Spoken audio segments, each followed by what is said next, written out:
And maybe, Christy, we can start with just introducing each other. So, since That's a great idea.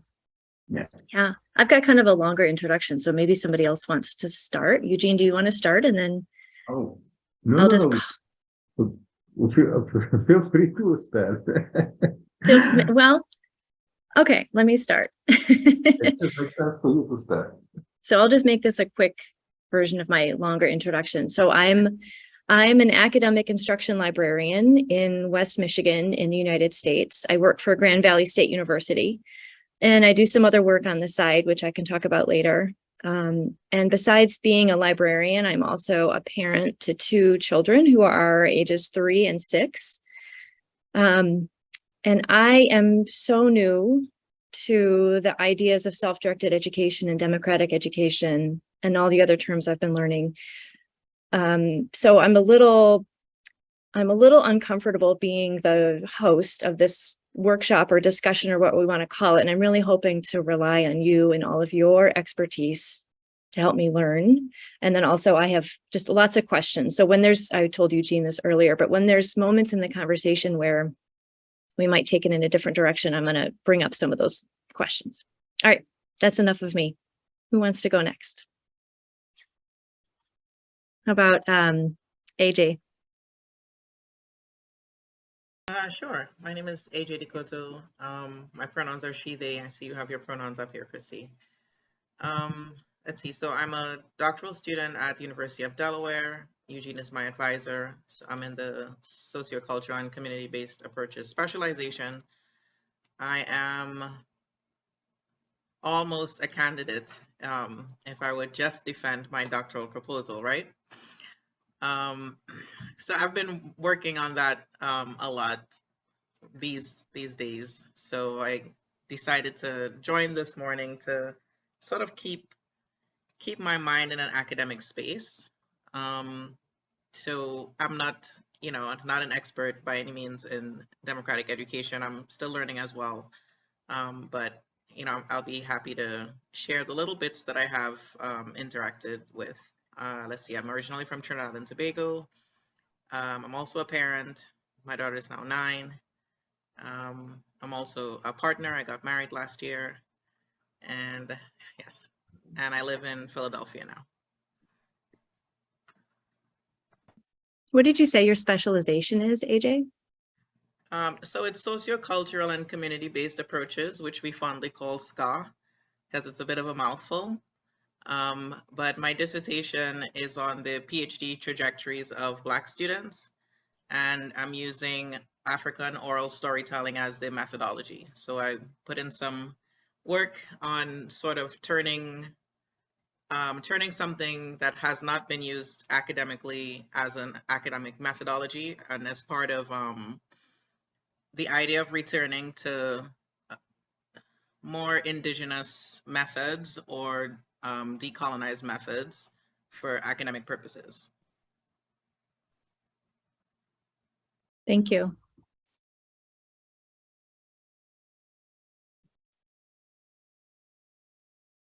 Abram, would you mind going next?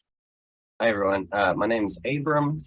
I am I'm a graduate student in philosophy at the New School in New York City, doing a master's degree, but I sort of might be putting it on hold because I'm also a new parent in the last year. And so that's taking up a lot of time. It's really exciting.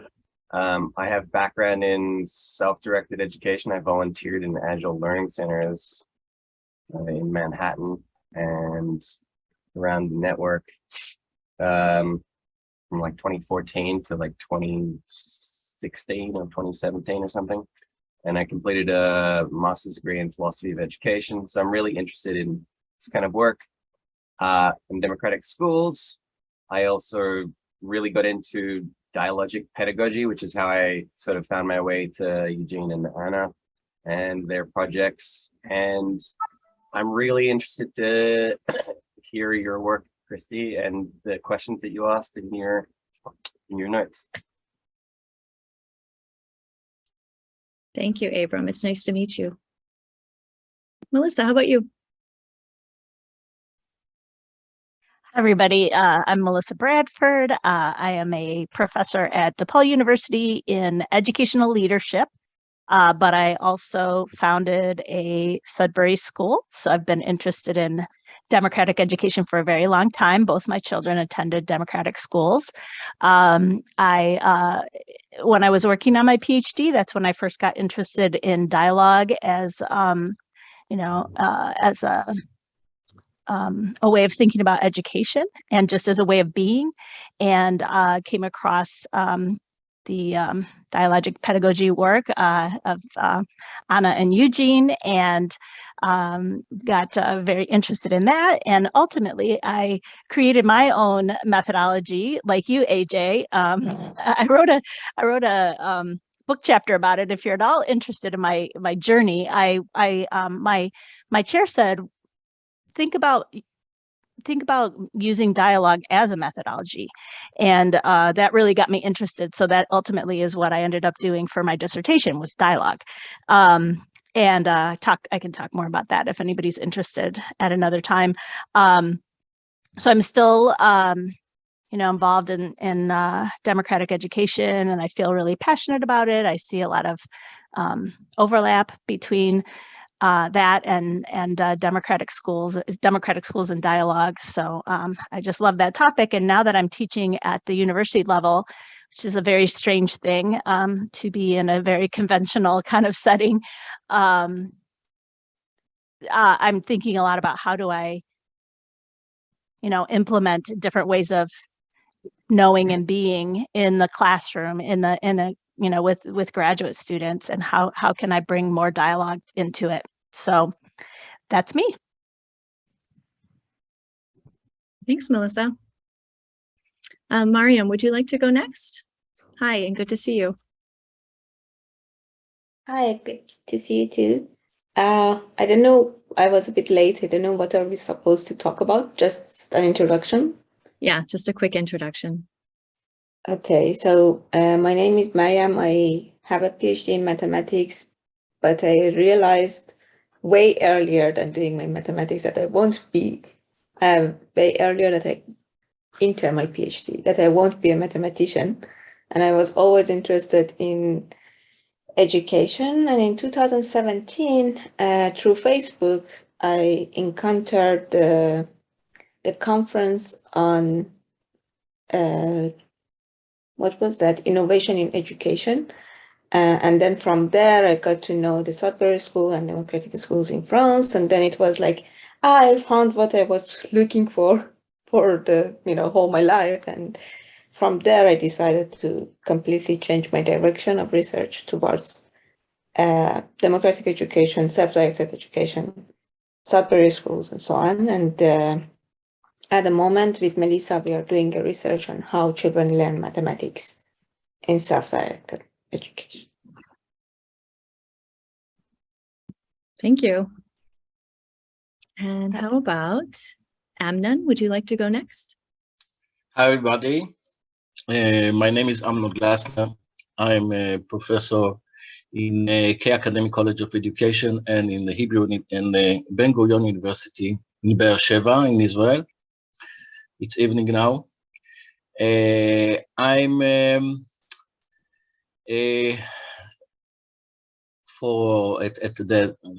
the last 10 years, I experienced, explore, and published the approach of utagogy, which is a self-determined learning in higher education and also in teacher education,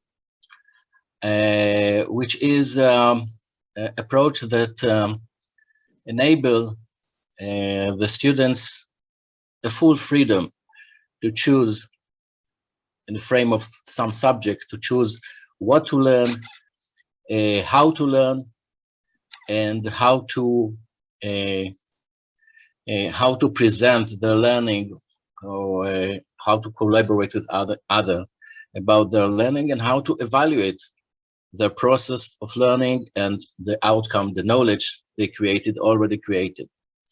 Sometimes it's just semestrial course, and sometimes it's yearly course among the students among 20 students and to 70 students. Most of them choose to learn in groups, but it also can be, they can choose also to learn as individuals. So that is very interesting, and I'm from one year to another, I've strengthened with the my belief that it's possible, it needs, and it's doing something, some revolution, really. And I'm not the only one in Israel. We have also a group of teacher educators who already started to experience this approach, and they report the same experience, or the same experience that I had already experienced. And that's it for now. Thank you. And Eugene, would you like to go next? Sure. My name is Eugene Matusov. Originally, I'm from the country that doesn't exist, Soviet Union, and from Moscow. And my interests are in dialogic and democratic education. Actually, I came from dialogic education. And about 10 years ago, a little bit even more, I just realized that true dialogue possible only in kind of democratic settings. And so I came from to democratic education through dialogic education, which is interesting. And one thing that I try to do is I'm trying to try my ideas in my teaching since I teach at the level of the undergraduate and graduate levels. So I'm trying to test my ideas there, and kind of they informed my scholarship, and my scholarship informed my teaching, and so forth. So this is where am I? So I'm trying this idea. So it's always work in progress. So I'm also a student.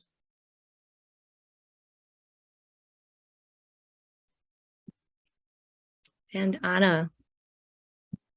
Okay. Hi, my name is Anna Marjanović-Shane, and I'm originally also from a country that doesn't exist anymore, like Atlantis. It sank into the history, ocean of history, Yugoslavia. I am from Belgrade, which is now capital of Serbia. It used to be capital of Yugoslavia. And I was schooled as or I finished a psychology, developmental psychology and educational psychology. And then I did my PhD at the University of Pennsylvania on the metaphors in children that children produce spontaneously, either in play or out of play. And through that work on trying to figure out the complexity of metaphoric expression, I started moving away actually from psychology and from linguistics too, and going in trying to find more and more. I at that time conceptualized it wider circles that actually play part in producing metaphors. So from word and transferring the meaning in the linguistic sense to really interaction and dialogue between people. I discovered Bakhtin then, that was a long time ago. But at the same time, I was a very traditional a teacher at the university or professor. And then I later, much later, discovered dialogic pedagogy through Eugene, and maybe 10, 15 years ago. And it so rhymed with everything else that I was doing that I am from there on trying to transform myself into a dialogic pedagogue at a higher level, a higher education level, and collaborated with Eugene on many instances and phases of developing this approach of teaching in a democratic way in a very conventional institution that is not democratic. So that's I've recently been in Israel, and also on my pursuit to study the democratic education and its cross with dialogic possibilities of dialogue through education, or through, let's say, not only educational, life dialogue that leads to transformations that a person could say are educational for themselves. And so there is still a lot of questions that I have about this relationship between democratic approaches, democratic schools, schooling as institutions was possible, and then societies that claim that they are democratic, and what kind of education is possible in them. That's for me. Okay, thank you. So there's two themes that I'm hearing among a couple different people that I would love to spend more time on, and if not today, then some other session. And one is that tension of working in academia within the confines of that and trying to do the work that we're trying to do, and what those tensions look like, and where you run into conflict, how you have conversations with colleagues. And then the other thread I'm picking up on is there's a lot of us who have worked with children or have children of our own. And I'm just so curious about the connections between that work and then what happens in higher ed for students who are in higher ed, how their background, how their experiences of children inform what they do in a classroom. Okay, let me jump back to my notes. And I want to share a little bit more about how I came to some of these ideas. What you just said, Anna, really resonated with me, that I felt like once I started learning about some of these concepts, there was no going back for me. It was like this switch had been flipped, and I was seeing things more clearly in a way I hadn't before. And that happened 2 times. That happened when I first started researching homeschooling for my children, which was right in March of 2020, when COVID started making the rounds. And it wasn't, my search for homeschooling options wasn't directly tied to the virus. It was more that I had the time, the leisure time to be able to sit and think more deeply about that, because I had been furloughed from my job. So that led me to Unschooling and the Alliance for Self-Directed Education, and Peter Gray. And then that group led me to this group and Eugene and Anna. So the first eye-opening for me was learning about unschooling, which I didn't even realize was a choice, and self-directed education and agile learning centers. My 2 children are now at an agile learning center, or the older one is anyway, and the younger one will be in the next year or 2. If they survive, they're pretty young. They're only 3 or 4 years old. And then the second eye-opening was because of Eugene and Anna's influence, this idea of dialogic pedagogy, which I'm still learning so much about, and democratic education at the higher education level. And so it's making me think about my work as a librarian very differently. I've always been really proud of the fact that I'm a librarian, and that in general, librarians stand up for democracy, and they stand up to people in authority when there's a need for that, and they protect people's privacy. There's a lot that I love about my work. But now that my eyes have been open to what democratic education can be, and I see what my practices actually are in the classroom, there's a disconnect there between what I want to be doing and what I'm actually doing. And I haven't found a way to resolve that. And the more I learn about what's possible and what's not possible within a university, the more I feel like whatever I do in the classroom, whatever small efforts I'm making, it's sort of like a Band-Aid on a gushing wound. And that the problems are bigger than what's happening in the classroom. The problem is bigger than what's even happening here at the university. It's societal. We can talk more about that later. I'm sure all of you have some really fascinating thoughts on that. So as a librarian, my questions these days are, to what degree and under what circumstances can an instructor turn control over to students, over their own education? And then to what degree and under what circumstances can I do that as a librarian?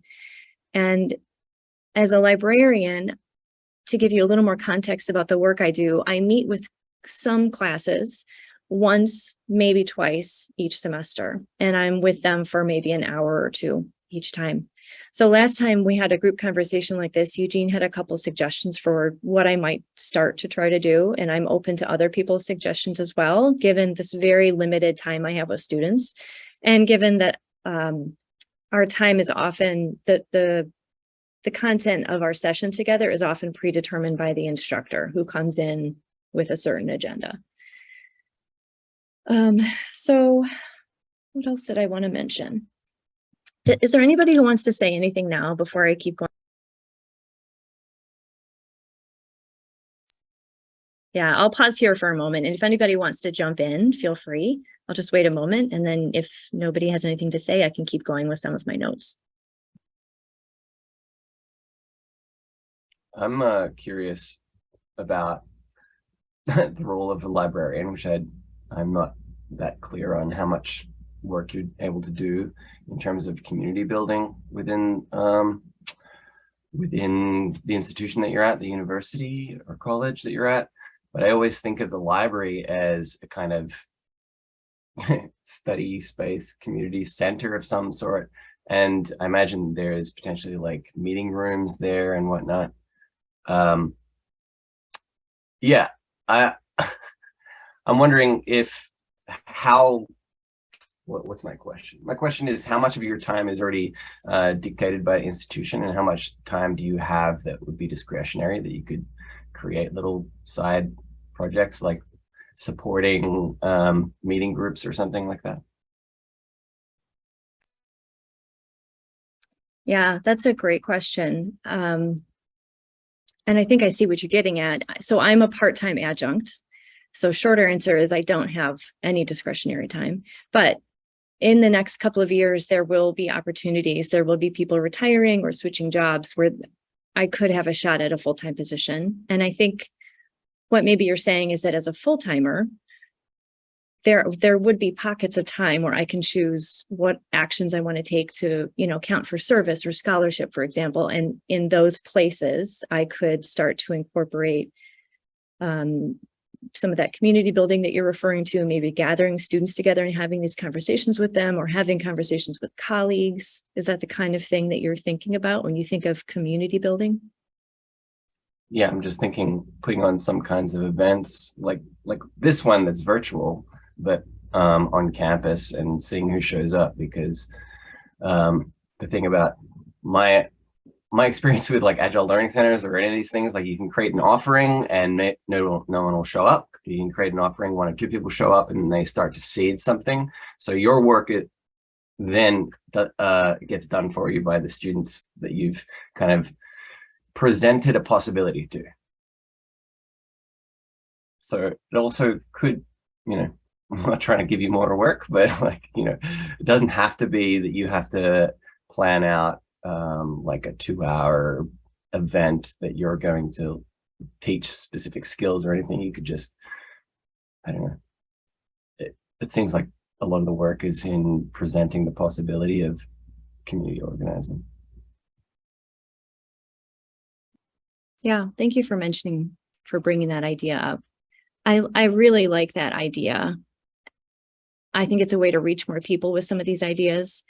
And I think if I were a full-timer and we were spending more time here at the university, the way I see that happening is maybe not right away working with student groups or offering students the offerings, but having those conversations with my colleagues about it. At least that's how I imagine the path that I might take. And I'm lucky enough that where I work right now, there are a couple different ways that kind of learning from each other happens. There is structure in place for that to happen. So my department within the libraries is incredibly supportive, and we meet all the time, and they're not terrible meetings. They're actually wonderful, rich meetings where there's sharing and learning happening. I've talked to Melissa about this a little bit, and I realize the more I talk to people, the more I realize how lucky I am that my colleagues are so supportive and receptive, and just open to new ideas. And besides my work in the library with my librarian colleagues at the university, they have learning circles. Some of the work takes place over the academic year, but most of it focuses over the summertime. And so every summer, instructors, faculty can suggest topics, and other faculty who are interested can come join. And then it's this learning circle that reads and discusses together over the summer. So that could be another place where some of these ideas could be talked about. That actually touches on one of my big questions, is for those of you who are trying to implement these ideas in where you work and live, how do you have conversations with colleagues about this? And do you? And what does that look like? Are you chatting at professional development opportunities? Are you having hallway conversations about it? Do you avoid it because it just leads to misunderstanding? I can respond to that. I do have conversations with colleagues. Not always, it's not always on the top of my agenda, because I know not everybody is going to be very receptive, but I've been kind of surprised actually at how receptive my colleagues have been. I was surprised they hired me, especially for educational leadership. I mean, I was never a principal. Yeah, I founded a Sudbury school, but it's nothing like a regular principal job. And now I have to, supervise the internships and everything. Some people are interested. Some people are actually now asking me to come and speak to their classes about Sudbury and democratic education. Some of them have read with their students Free to Learn by Peter Gray. So I feel like there's a little bit of an opening, at least at my institution. I mean, we're not a tier 1 research institution, so I don't know if that has anything to do with it or not. Because I haven't been at one, but my impression of those places seems like it's way more cutthroat and competitive. So I try to bring it in as much as I can. The thing that baffles me a lot of times is, okay, I'm telling you about the school that's completely unconventional and allows people to relate in these ways that are so different from the norm. And here everybody's spending so much energy critiquing the norm, but not talking about different ways that we could be together in educational spaces. And so I think, like, why don't you drop everything and start focusing on finding out more about these creative solutions as people in higher education? Because I just don't understand wanting to spend all your time critiquing without putting some energy into, finding out more about alternative spaces. So I'm always puzzled about that with my colleagues. What are they critiquing? Can you give an example of what they might criticize, but without really looking at some of the underlying causes? Well, I think they look at underlying causes too. I think they just don't come up with solutions. So it's all kinds of critical perspectives, and they're legitimate critical perspectives. It's not that I think, that they might critique inequities. They might critique kind of all the societal, issues, or they'll talk about how schools are, have a hidden curriculum, and that. But yet they don't ever make the switch to be like, okay, what would it be like if we didn't coerce students? What would that look like? How could we create a space like that? They just point to how we're reproducing, right? We're reproducing the society, the dominant, narrative that we have in society, and neoliberal ideology and all of that. Competition, scarcity, individualism. Yeah, all of those things, but then not going to the next step of, like, what would a different space look like? Can I jump on that? In my experience at my institution, it's okay to talk about solution, problems, criticize. You can do everything like that. What's not okay is to try these ideas in your education, in your own teaching, in the practice. This is where institution will become a dangerous zone. Yeah, you can criticize, you can provide alternatives, you can discuss democratic education, you can do it. What you cannot do is practice it. or trying to practice that. This is where, because it's a machinery. Let me give my favorite example. I was once passing by and I could hear my colleague was saying something like that. On exam, we will, on exam, there will be a question about 5 principles of constructivism. And you know that this whole idea for, in my view, constructivism, exam, 5 principles, there is contradiction in there, but it's absolutely invisible for my colleague that what this colleague was practicing didn't fit to what it's what that person is preaching. First of all, preaching itself is not necessarily education, but that's another story. So this is where the problem is. And this is a problem, actually, if you think about for me, the more interesting problem, not so much how to do with the colleagues, because again, what actually makes them colleagues? It's institution. Like why they are my colleagues? Because I'm in the same institution that they are. Is it enough to be a colleague? That's a good question. Raise that, for me at least. But for me, the big interesting issue is students. And because unlike like Sudbury Valley School exists in almost like at large. It's free. It's in the wild. It's not completely. It's still a little bit caged by the laws and stuff like that. It's embedded in the overall society, but still it's got a lot of freedoms. Now, my position, for example, I'm in the very conventional institution. I'm in machinery. It's like, imagine that there is all this cogs and wheels are moving, and there is something organic inside of that. And it's you know, the only thing you can just try to move away from these wheels that can squash you. By the way, not because they have anything evil intention, it's just like because they're wheels. And this is machinery. Institution, what does it mean, institution? It's a human machinery.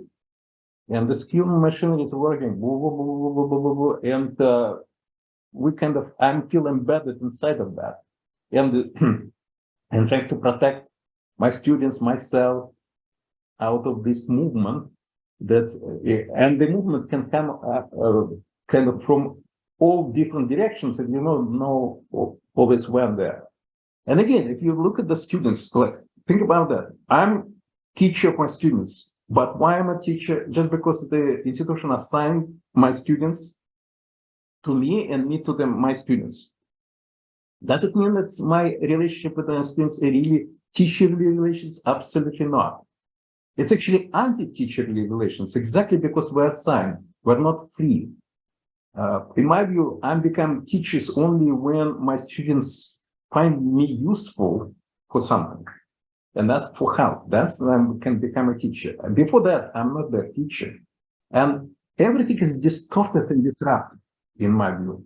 And this is interesting challenge is how to create something humane and human out of this machinery. Is it possible? What's the limitations? For me, the big issue is how to smuggle it. I'm using the word smuggle. And because you cannot just breed that, because the machine will hit you, because you, with all its wills, because you don't fit to that. But again, for me, the biggest interesting issue is not my colleagues, it's my so-called colleagues. It's my so-called students. We see calling them so-called students because they're, again, they're not students by the desire for many of them. They're students because they're assigned to be students by the institution. And the question is, will they be students? Are they students in general and specifically in relationship with me? And that's, I think, an interesting question. Okay, Anna, you. Yeah, I want to say that there are, in United States at least, some universities that are not so traditional like University of Delaware or formerly where I worked as Chestnut Hill College, that the wheels are very dangerous. There may be some, my older son went to a free school, a new school in Sarasota, where programs are very individualized. You can work out as a student your own path. I don't know, on the other hand, how many professors in these colleges are trying to democratize their courses, classes, within the freedom of the students to move any way they want.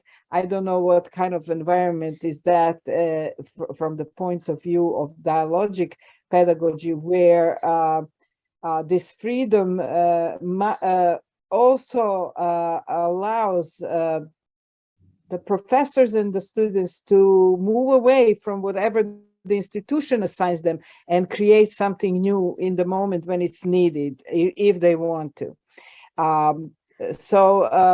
I don't know. That's a question for exploration, to find out among those institutions in the United States of the higher education whose wheels are having at least so much spaces that they don't completely squash, or you can maybe smuggle much better.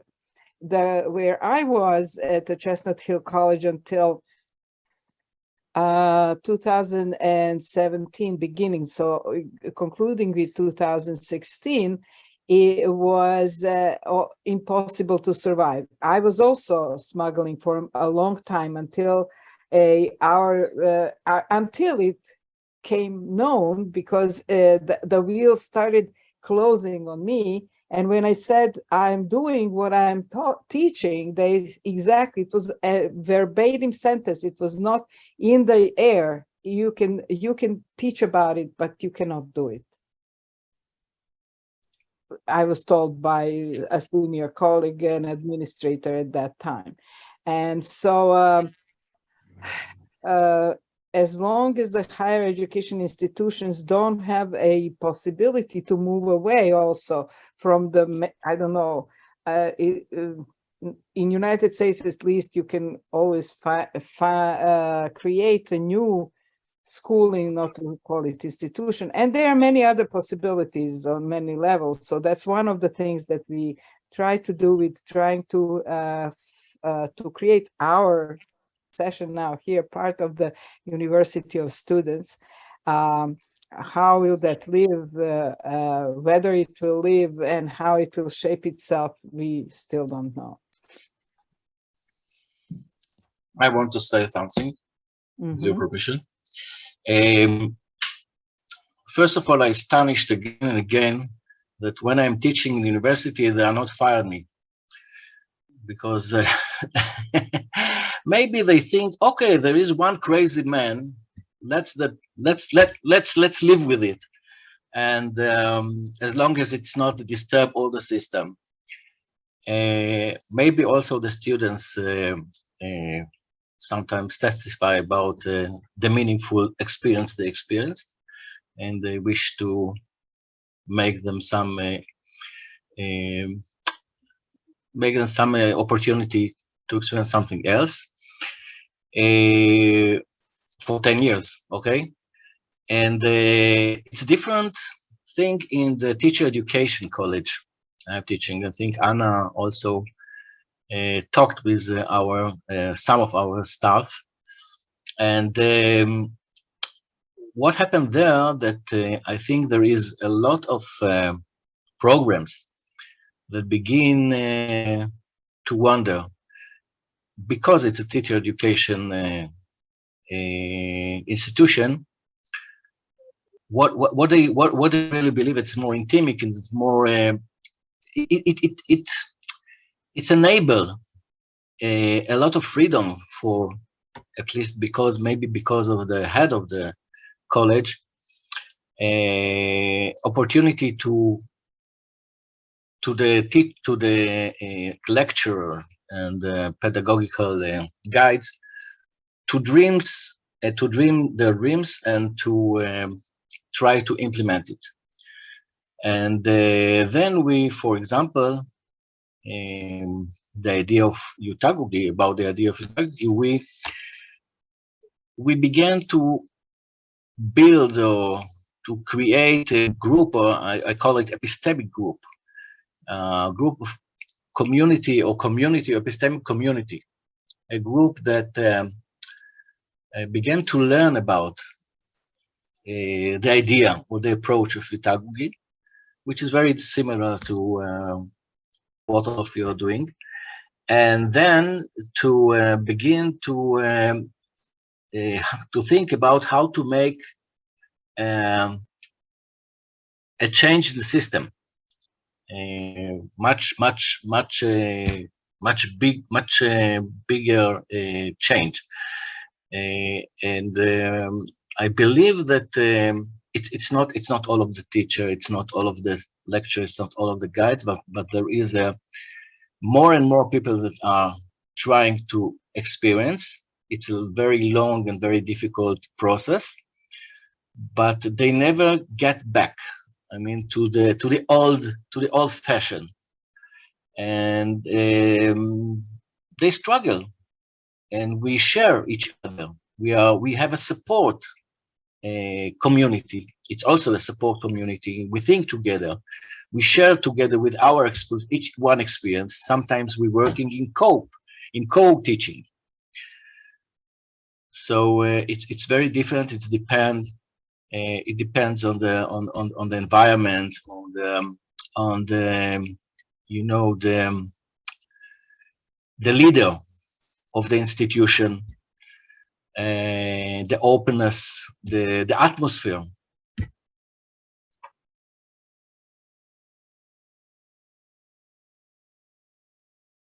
Amnon, can you repeat the name of the approach that you've been mentioning? I don't think I've quite caught it. Utagugi. It's a Hazen Canyon term. It's an Australian lecture, and from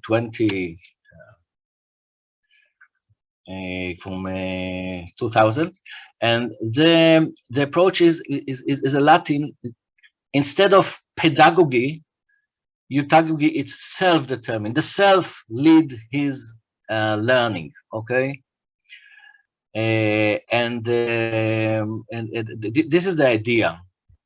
Utah from it's not auto, but it's very similar to auto. Okay, it's more maybe from a heuristic or something like this. That I determine the self-determined learning, and there's some lecture around the world, even in the United States, in Germany, in South Africa, in Australia, different places in the world that practice this approach a different way. It is no manual how to do it. Each one is taking it to different direction, but it's very interesting. But it's approach of teaching and learning. Okay, different thing. The teacher is becoming to be more I don't like the word mental, so I think somebody who who is become to be a reflective friend of the other learners. I mean, we have become to be reflective. We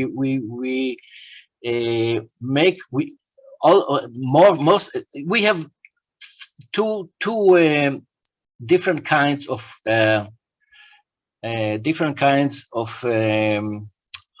roles. One of them is to expose the subject of a course or of something that we think should have exposed, in order to expose it to the students, to make them some interest in this subject. Okay, the big questions, the big subjects of the specific subject of the course. What is the matter? What are the big issues? And in order and also how to expose it in order to make them curious about the subject. Then they can choose what they want to learn from their interest, not my interest, their interest within the subject. And then the other job is to be a member of a dialogue with the students, not to tell them what to learn and how to find the sources or what to use or what wrong or what is not wrong, but really, I think really very close to the dialogues that Eugene talked about, the Bachtinian dialogue, I call it, okay, or a very open dialogue that I learn and that my students learn, we learn each from other, and I'm not come from the, you know, from the position of the know, somebody that know, and the students, we are learn together, and very surprising the subject that they are find that very interest them surprise me every time, again and again, how much different and a colorful subject they can raise to learn about, and from different aspects, okay, different point of views, and then take they are taking it to very interesting things that I never thought about them, and I feel that we are really learn together, and I feel that it's make an atmosphere of trusting each other. They trust me, I trust them. Okay, so it's something, it's really very different experience. We have no time to talk about it, but I think it's very interesting. We wrote a book about it, and I don't know if Eugene, I don't know if you read it already, or Anna, but all the philosophical and the psychological and sociological background are in the book, and our experience, a lot of case studies, and we change. Also, we wrote the book 2020, that we published it, but I feel that every year it's different things that happened with the specific group, and I believe I learn how to do it more and more sharp and exactly to the. Can I ask you a question? I'm not. Yeah. Abram wrote in the chat that there is a difference between autonomy and autonomy, and so what for you the difference between determination, autonomy, and well, why heutagogy and not autogogy? Autogogy. What is autogogy? No, it's. I think it's semantic questions, and it's not so important for me. Okay, it's more semantic, and somebody choose to call it heutagogy, so I keep calling it heutagogy and don't change it. But it doesn't matter for me. Okay, you can call it autogogy, but for example, heutagogy, it's not just the self. I mentioned before that if you want to, and I encourage my students to learn in groups, small groups. Sometimes within the small groups, each one find his place or his interest, and it's okay. They have a subject of the group, but each one learn differently around different aspect of this subject, about what he's interested about, and it's okay. But I think it's very important to, for example, to learn in groups. But also, I'm not enforcing myself. If someone, I'm forcing myself for learning in groups, and somebody sometimes choose to learn as individuals, and it's okay. So the principles, more the approach, the principle of approach is also very open principles. It's not manual, as I noted before. Is much more important than the name of this approach. Okay. Yeah, I was just trying, actually, not because of the name, but because I see that in some ways what you're doing is different than what we are doing, and I was trying to get to where the differences are within the. What do you think? What do you think are the differences? I don't know. I don't know. Let me try to tell when I see the difference. And I read about your experience, of course. Yeah. It's a little bit different here, a little bit Yeah, different, definitely. but yeah, okay. And I didn't read on your book yet. Sorry, it's on my list, but I'm going to do You that. should, But, you should.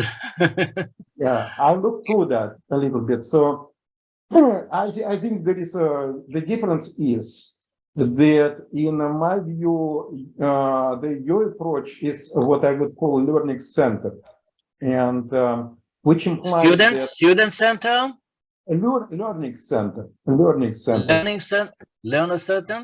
Yeah, which means that learning must happen, and must happen. Yes. No, Yes. no. Yeah, exactly. Learning centered. So Learning center yeah. Yeah. Yeah. So learning instead of must- learner instead of student center or learner center. Just a second, about me.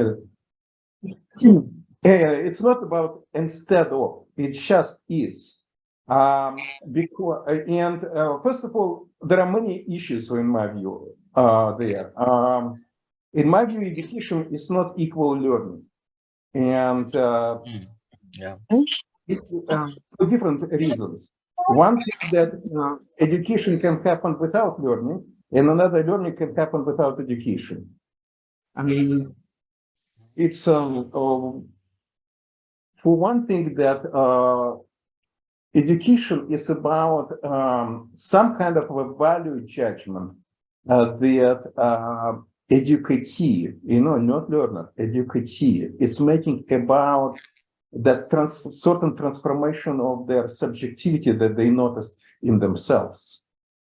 So it's primarily about, that's why it's primarily about the center of the, it's educatee in making decisions. And decisions, first decisions is whether or not to engage in education or not to engage in education. And that's a primary thing. And it's legitimate. Without that legitimacy, nothing in my view would happen. Second thing is to define why to engage in education and what for, and what's education is about for that particular, for the educatee. Then what to study, how to study, with whom to study, all these questions are a part of this questions of the educatee. And again, education can happen without efforts, direct efforts of the educatee, because certain things can happen, and then the educatee might say, "Oh, this is education. It was educational for me," or not. And also, they might change their mind. What they thought was educational, they stop being educational for them. So, education for me is very ephemeral, and it's a very subjective judgment by the educatee, first of all. Anybody else may have a different judgment. And this is the education itself, it's contested. It's ephemeral, it's contested notion. So again, some other person look at that and say, that's not education, because I think it's not valuable, or it didn't even happen, and so on and so forth. But the primary thing is the educatee who makes the decisions. And this is, and it's not a learning center at all, like many other approaches. It's about focusing on learning. So what some people say, learnification of education. And that's, I think it's a dangerous thing. Think about a very interesting thing.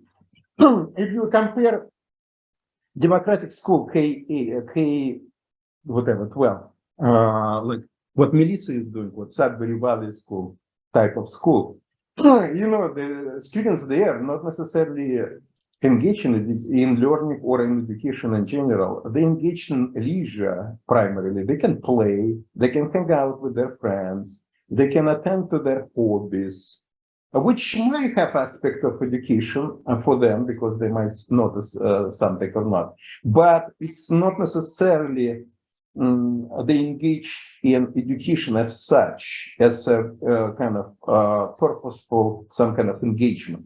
But they could be as well. In Sudbury Valley schools, they could engage in education by pursuing their curiosity, inquiries, engaging in critical examination of something, trying to creatively socialized in some practice of their choice. Like, for example, they decided to learn how to play guitar and so on and so forth. So it's, you see, what's in my judgment, what this schools, democratic schools create, they're not focused on pedagogy. And this is what one of the interesting things that Jim Rittmudel, who is a founder of the school that's called the Circle School, and I'm still saying recently, but it was not that recently. What he wrote the book is 2019 now. It's before the BC, before the COVID. He wrote this book, and he argued that he only talked about his own experiences. But I think it's not. It can little bit generalize for some other people's experience. He said that democratic schools, unlike progressive schools and conventional schools, are not interested in pedagogy. They're interested in a life of the school, or organizing the life of the school there. And it took me a while to figure out like how deep his observation and conceptualization is, and how much it's correct. And one of the big things for me is how to break this part of this machinery is focusing on learning of my students. My students has to learn something. And their success has to be defined by their learning. And I think that's one of the challenges that I have, how to get away from this focus on learning that is the center, and how to focus instead, and away from pedagogy, but instead of focus on creating these conditions for education. As self-education, I call it it's not self-determined education, it's bigger, in my view, it's bigger than that. It's really self-education, the primary thing. So creating conditions for that, which is not just focus on education, but creating this leisure, creating that condition of the leisure, how I understand. And again, I want to remind you that Greek word of school is leisure. Leisure, So, yeah, I remember. Oh, by the way, it took me a while because when I've learned that, I got excited. I wanted to study how schools were organized in ancient Greece, and I found that the ancient Greece school was somewhat traditional. And it took me a while to realize that, that actually Greek notion of first of all, they didn't call that school, but the Greek notion of school involved three people, and Greeks didn't see children, including children of aristocracy, as three people. Because three people is one who is not attend to necessities, to survival or paternalism. And children, Greeks definitely saw children as a subject of paternalism. But for them, three people are not subject of paternalism. And this is why schools were actually aimed for adults who are free, which means not peasants, not slaves, not women. But women, it was actually, it's interesting because women was a question mark for Plato, become a question mark. He actually started accepting them in his academia, but it was debatable. But it was an issue. But no, definitely it was, women were not for Socrates, were no. So that's very interesting. And so this is a big challenge, how in this, it's interesting things that democratic education exists on the low level, kind of so-called low level of education, with K-12, but not at high. But part of that, it's so difficult to break this machinery or to create college on the side, because I'm not sure that even colleges that that was listed on this that they're really democratic in that sense. Because again, why they're not democratic? Because I suspect, I need to study all of them, but I suspect that at least many of them focus on learning. And the students have choice what to learn. That's maybe true, but they don't have choice not to learn. And this is what, and in my view, as soon as you're imposing this learning on the students, you're moving away from self-education. Yeah, first of all, I'm talking about higher education and not about elementary schools or high schools. It's a different kind of reality. Secondly, I think it's a question of priorities. I believe that some of the prepositional premises, fundamental premises, that I believe for democratic education, for democratic society, we also have to learn how to be autonomy in our decision, in our how to lead ourselves in our life. Okay, how to think, how to consider, how to deliberate. And I think we have to practice this one also, not just to to go by the for democratic, to go by sometimes in democratic they have democratic schools. They actually became to be a democratic society, a little democratic. They practice like in the kibbutz, in the practice of societies, democratic societies, who against, who for, and then the majority is right. Okay, and we have to also to take in account in the minority also, but I'm not sure that in the priority this is the main thing. I think I think in the priority, or in my priority, first of all, you have to enable and to encourage the autonomy of students, of learners, of pupils, to learn how to take the responsibility at first things, and the second things is what you're talking about, that I believe that we have to learn to love to study, to love to learn, to feel the curiosity, to feel that we allow to act our imagination, which is or creativity, which very much depressed in our days in the formal institution. And this is what more important means, to learn how to learn, not to do it with for a score, for tests, for a diploma, or for living, okay, or to be in high tech. This is not the purpose of learning, or this is not the purpose of education, as you call it, okay? And I think we are the same. We are in the same boat, okay? But we have a very interesting discussion about the priorities. What is more? What can be? What can we do in order to advance it? That's it. Can I ask a question? I'm interested in this idea of leisure because that is so missing from most of our lives, you know, in contemporary society, and so different from when, you know, from my own childhood when we, you know, I remember adults coming by the house and they'd play cards all day long and sit and talk, and you know, I can't remember the last time I had time to just do that. And I'm wondering how to incorporate leisure into a doctoral class, right? My doctoral students are coming. The class is about accountability in higher education. That's the topic. We've got 10 weeks. And so do I, you know, have them come in and say, well, education is, or you know, school is leisure. So let's just relax and enjoy ourselves. How do we do this as professors who are, you know, supposed to teach, you know, in my case, accountability in higher education? Kind of ironic there. Can I interject something? Accountability is being responsible to somebody else, not to yourself. And it immediately means that you are doing some task that somebody is imposing on you, and not so.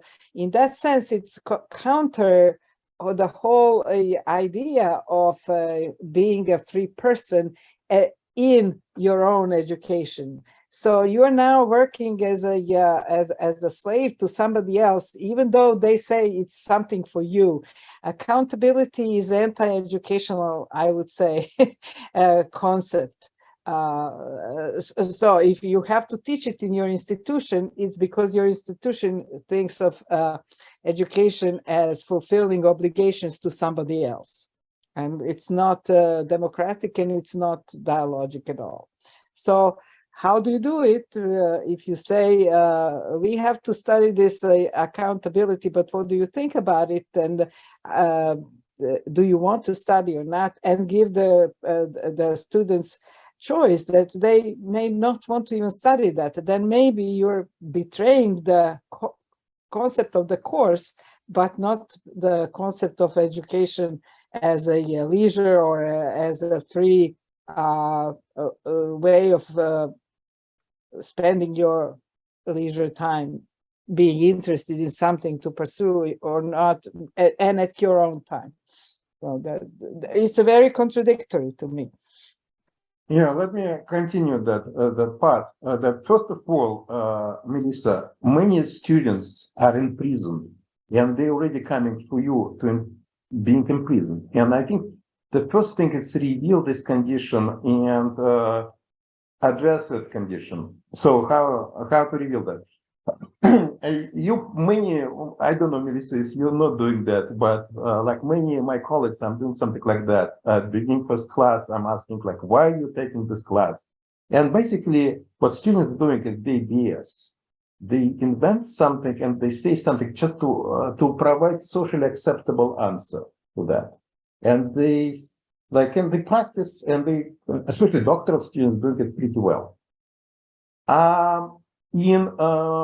So I was doing that for, I don't know, maybe 30 years like this. And at some point, and I always knew that there is something wrong about that, about this question and the students' answers. So at some point, when I start moving towards democratic education, my first step on this, by the way, I did it very interestingly. I was preparing conceptually like myself, but I was, I don't know, not brave enough to jump.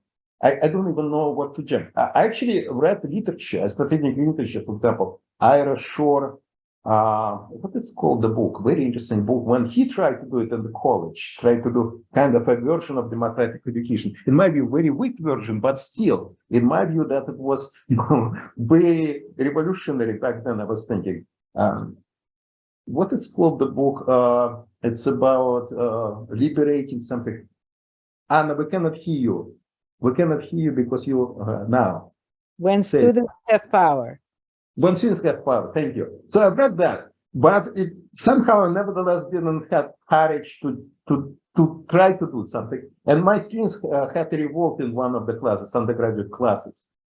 Basically, they revolt against my imposed curriculum. And this is where I suddenly thought, this is the moment my students pushed me, and I'm so ready to do that. And instead of, like, I don't know what they expect. They expect probably that I get angry. But instead of that, I said, okay, let's study what you want to study. And suddenly my students said, we don't know what to study. And they were actually interested, they were serious, but they said, we have no clue. And which has puzzled me, because I thought that students are supposed to come and say what we want to study, especially ones who is interested in studying them. But then I realized that it's some kind of almost like, I would say, we invite to visit some country that are known to you and ask you, what do you want to see? And if you didn't hear much about this country, I don't know. Or if you've heard something, you will say very superficially, just because you've heard about something, not because necessarily you want to see that. So I start thinking, immediately I got this idea. I need to create a map of what's possible. And students can, of course, change that at any time to add things. But soon that led me to start asking in the future classes, like, what do you expect? What's your relation with the class? And I provided again many possibilities, including this class is absolutely useless for me, and I feel that I'm forced to take it. Or I feel that classes I can get easy A, and it can increase my, my credentialism things. Or I don't know, I just a window shopper. Or I just wants to just to require some competence, but I'm not really deeply interested about issues there, or I'm deeply interested about issues and so forth. So I developed this possibility. The students take that survey and nothing happened. And I started thinking, why nothing happened? Nothing happened in the sense that, so what? They did that survey and I started to realize that there should be options for that. There should be practical options for them. And this is how I started developing these options. And the students, some students who on the first class bullshit about why they took this class, suddenly said, I'm prisoner of education, so I would like to get A for this class and goodbye. And that was the honest answer. Or who could, by the way, do the same thing in different ways as well, and not even claiming that they're. So through this option, the students start really regulating themselves, and the ones who start coming to the class, kind of left over for people who decide not to come, or some of them decided to say, you know what, I want to study myself, maybe I will need some help, a little bit about what's possible, and the structure of the class, they can use the structure of the class for their autodidact, basically, learning, or they want to do it in groups outside of our class, that also happened. But the ones who will come, there is, I would assume there is a reason for them to come because they don't need to come. And in this case, we start building, try to start building leisure inside of the class. And because that's the only, I assume the reason, of course, it's not always true. Some students don't trust me and they think it's kind of a game and they need to be, you know, their senior Jim Rittmudel once make a very good comment, which disturbed me a lot initially, until I realized how deep it was and how he was right. He called me benevolent dictator. And I like the word benevolent, but I don't like dictator.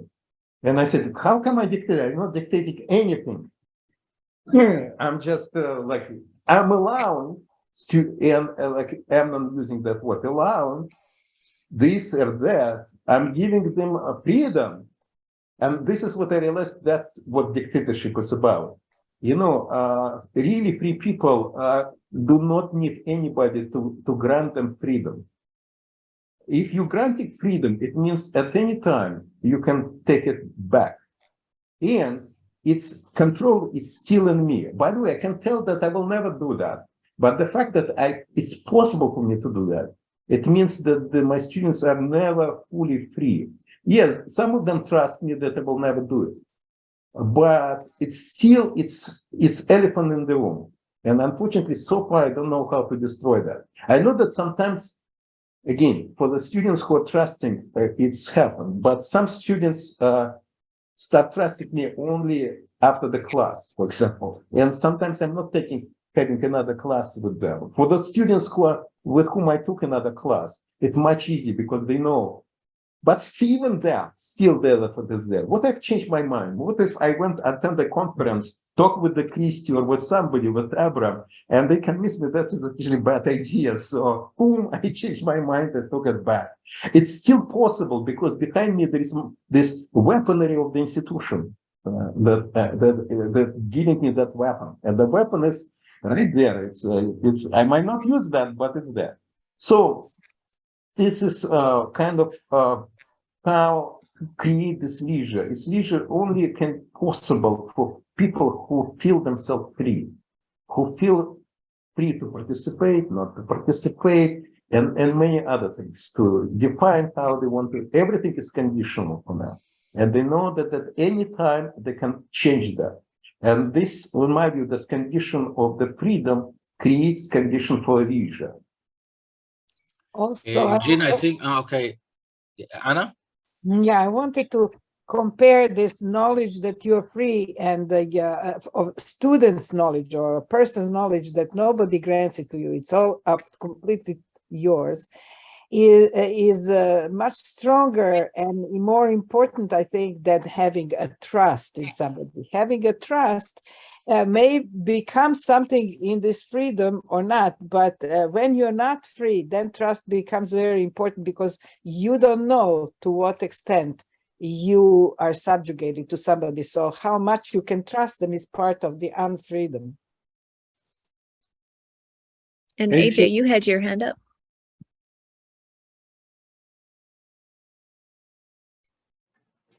I just wanted to respond to a couple of things people have said. So as Eugene's graduate student, I'll agree with everything that he just said.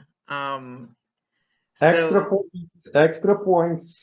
of course, you know, so yes, I met the benevolent dictator that You is should. Eugene. And, you know, I took a first class with him. And of course, the second class I took with him was easier to trust, as Anna is saying. But also, the second class was not a mandatory class. And I'll say it like that because the first class I took with Eugene, it was a mandatory part of the degree. So, you know, you're there as a prisoner of the course. You're there because you have to be there. It's not really about wanting to be there. And that relationship that Eugene was talking about between teachers and students, it's, you know, not a chosen relationship, unless like now, where I choose to have Eugene as my advisor. The courses I took after were courses I took as electives, and then courses that I did as independent studies with Eugene as a person advising. Then that becomes more self-directed over time. But definitely the idea of leisure, like somebody said in the chat as well, it becomes, when you're studying what you want to study, I feel like there's less need for, or less desire to create leisure apart from the course of study itself. And I see it as a parent as well, because my daughter wants to be an artist. If you only teach her art, she will not want leisure. If you make her do math and you know, writing and other things, then she wants to know when there's going to be a break, when there's going to be the free time, how much free time there's going to be. But if it's an art class, it could go on all day, all night. There's no need for a pause, a break, a leisure at all. So yeah, I think that's a bit of a response to a few different conversations that have been going. I wish to consider one more metaphor about leisure. Is something that I call it wandering in space instead of walking through a specific path. Okay, this is maybe when you're wandering in a space, you can find, or you can follow your wish, or what you wish to, or what you're interesting you, what you catch your eyes, instead of going to some specific place or some specific purpose or aims or something like this. Sometimes I offer my students to join me to wandering in a space of some general subject.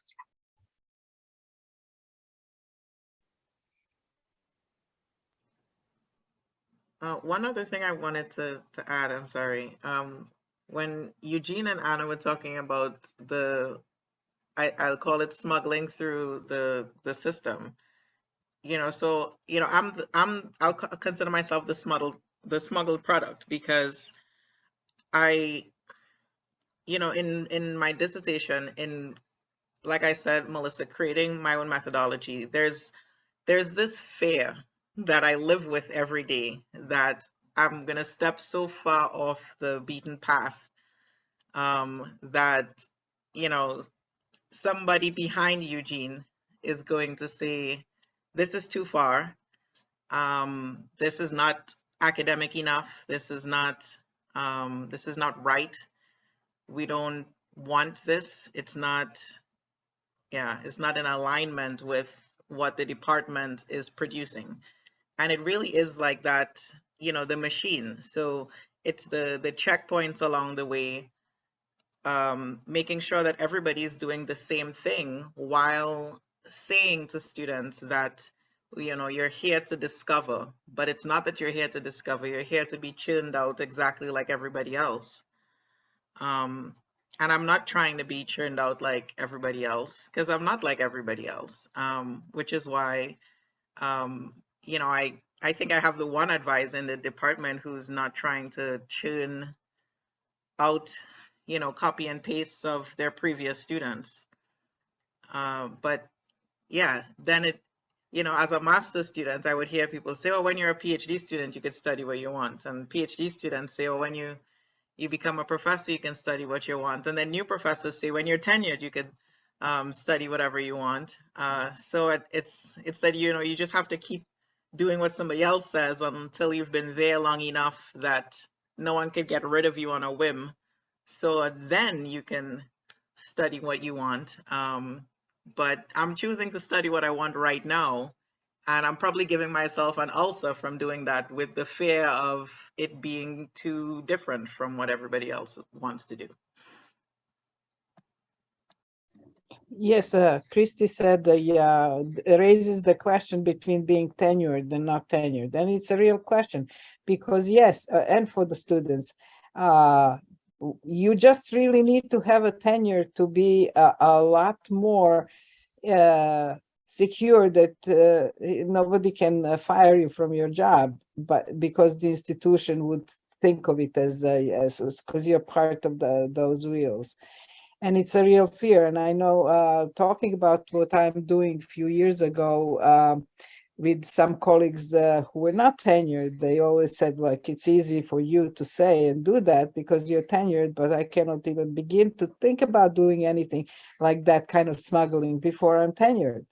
Because if I lose the job, you know, it's a lot of life discombobulation. You have to keep the job. So yes, you're not free there. Mariam, did you want to say something?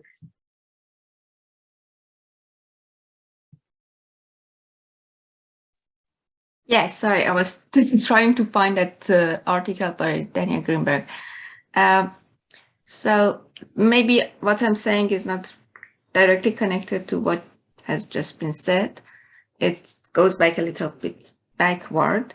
So to combine the two aspects, like being free, leisure, and then studying accountability in higher education, which is something that probably we don't want to learn, but we have to learn it because we want our degree. I was thinking that maybe we can, so let me start in another direction. So Daniel Greenberg was saying that we had 3 modes of learning. One is by probing, which is not deep, but we gather a huge amount of information, very superficial, but, you know, about different things. And we don't know when in the future we are going to use them, if at all. The second one is when we are doing something interesting. And then the idea, the main goal of doing something interesting is to gain pleasure. The main reason is not learning, but learning is a side product of doing the thing that is interesting for us. And he was saying that what the schools are doing is something like that, because what progressive education wants to do is something like what all the other leisure industry is doing. They are trying to give you pleasure so that you get back to them. So they are trying to make the math classes interesting so that you go to the next class. But again, because teacher decides what is interesting and how to make that math lesson interesting, one day it is interesting and the other day it is not. Or for one person it is interesting and for the other it is not. But how to incorporate it in our class so that it actually works for everybody? Maybe it is to combine it with what Adrian was suggesting, to say that, okay, we are here, we are going to get done with this lesson. Well, some of you are interested and you are enjoying doing that. Great. For those who do not, let's find a way that we make it pleasurable for us so that we can bear the whole semester with this class. And then I'm not going to tell you how to make it interesting. How can you make it interesting for yourself? How you approach this lesson can make you actually enjoy this class, although you probably prefer to do other things or you don't want to engage with it. But can you think of something that if you pursue this course in that way, it may bring a little bit of pressure for you so that you can go to the next session and go to the next level.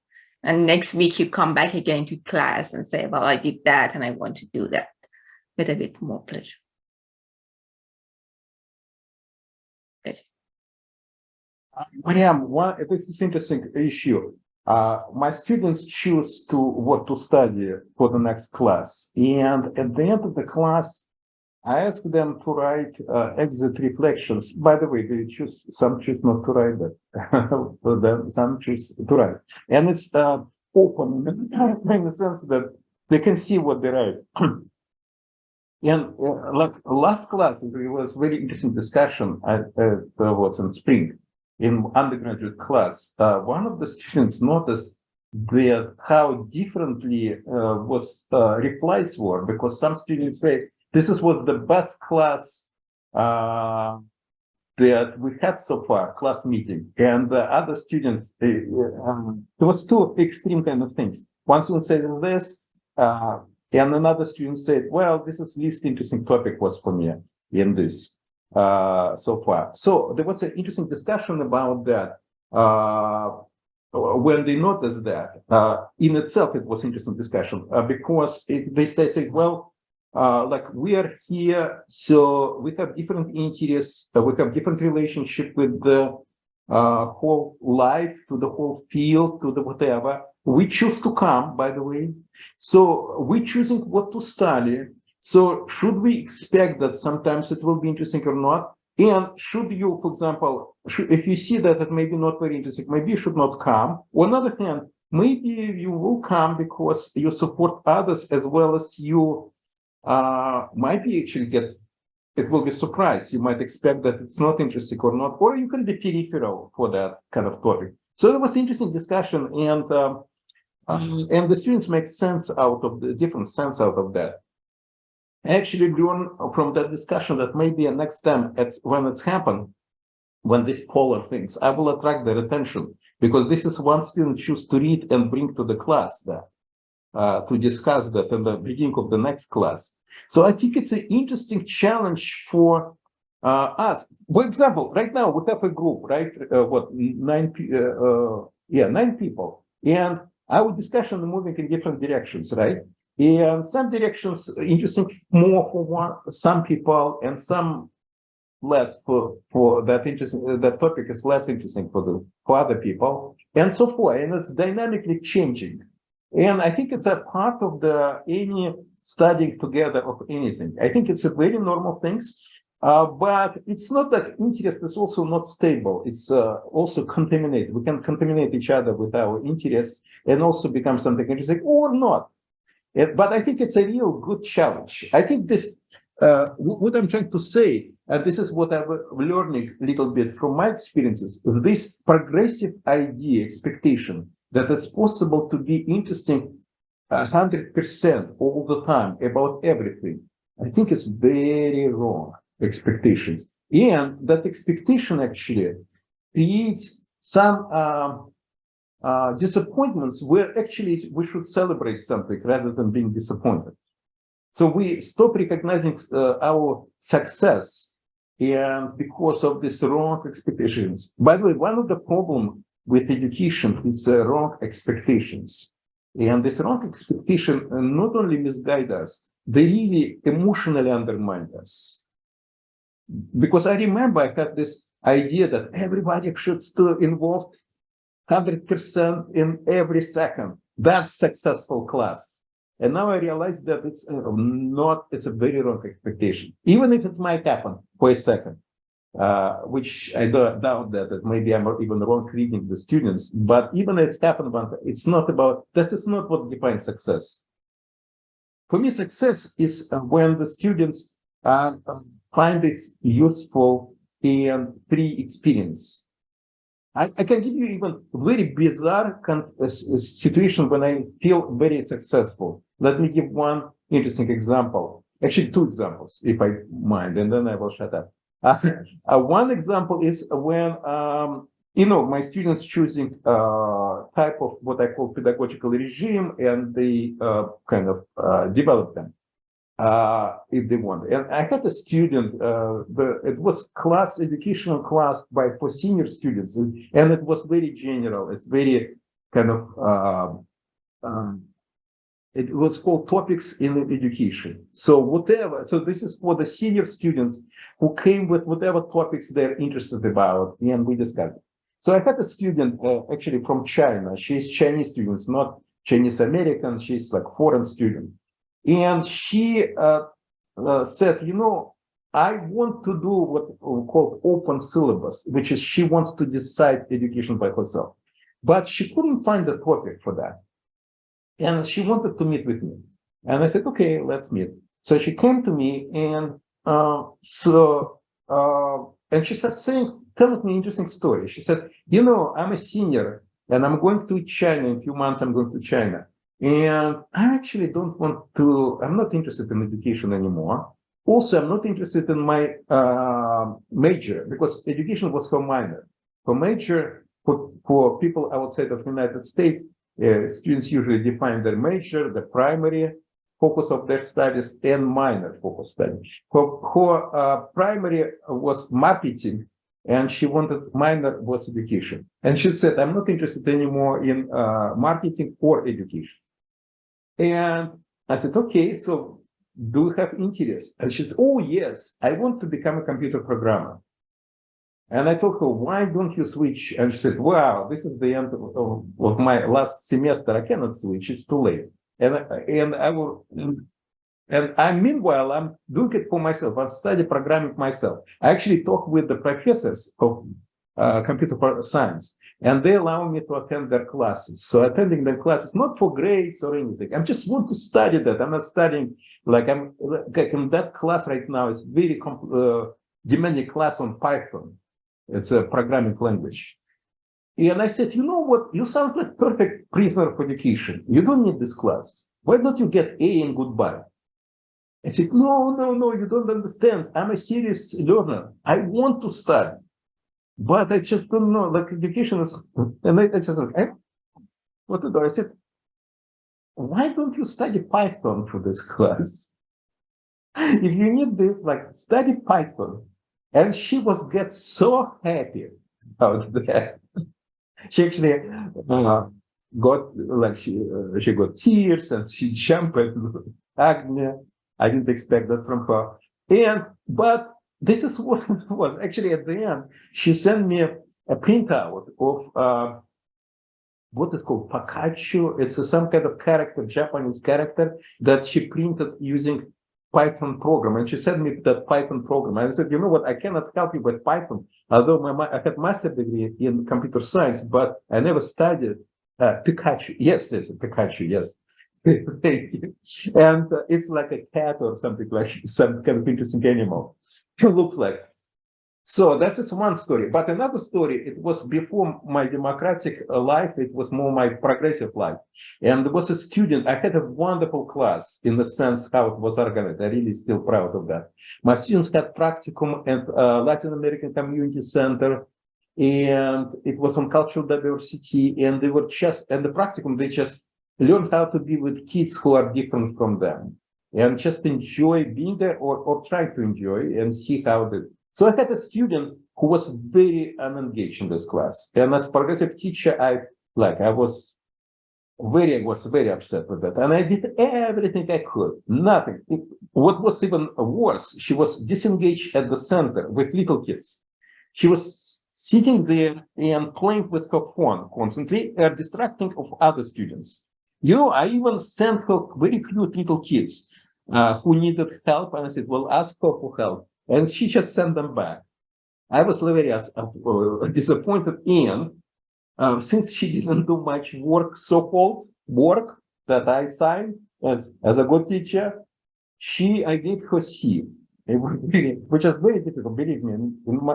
She was probably the only student, maybe another two, maybe, that in all my career they got C. So it was very difficult.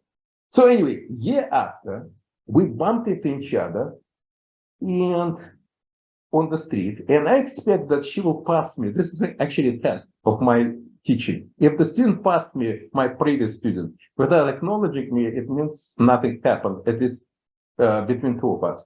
To my surprise, she just jumped at me and said, Eugene, nice to see you, blah, blah, blah. And I started thinking, maybe she's confusing me with somebody else. And she not hesitated because of my hesitation. And she said, Eugene, your class was the best that I ever had. So, I said, the best? Tell me how it was the best. And she said, you know what? In your class, I know that I was disengaged, but because you didn't push in any way, you try many things. And I noticed that you're sending little kids to me at the community center. I noticed that perfectly well. But you know what?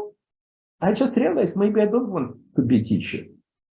And if you pushed me, I would do all the assignments. You just you didn't push. But in your class, I've known that I don't want to be a teacher. I said, so what are you doing right now? And she said, you know what? I decided that I want to be an actress. And I'm flourishing in there. And it's in your class that I faced with reality. And it helped me to understand that what I've learned in your class, the most important thing, that I don't want to be a teacher. And there's two kind of cases when disengagement was actually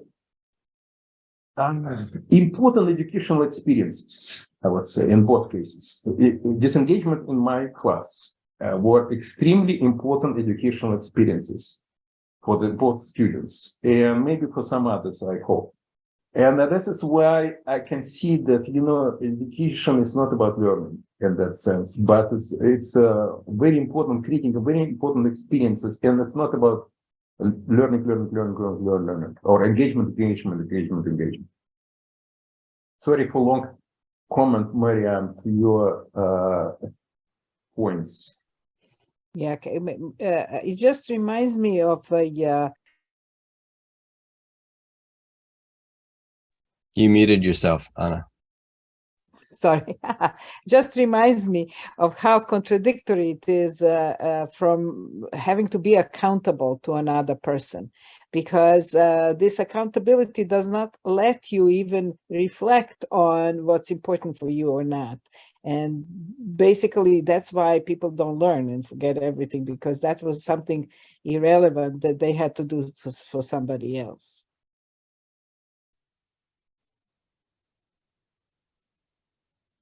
Just as an aside, that's a question that I'm wrestling with a lot lately as a mother, between, my relationship with my kids is me feeling like they should be accountable to me wondering under what circumstances should I not ask for that. It's a very complex question for me, especially how I was raised, and very different, I realize, from the educational questions that we're talking about now. But just wanted to mention that for me anyway, in my lived experiences, the work that I'm doing as a librarian and what I'm trying to incorporate there is very much linked to my work as a parent and what I'm trying to do there.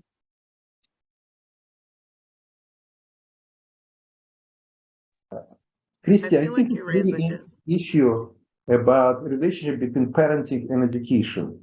And just observing different democratic schools, I noticed that it's very interesting relationship between democratic schools and parenting.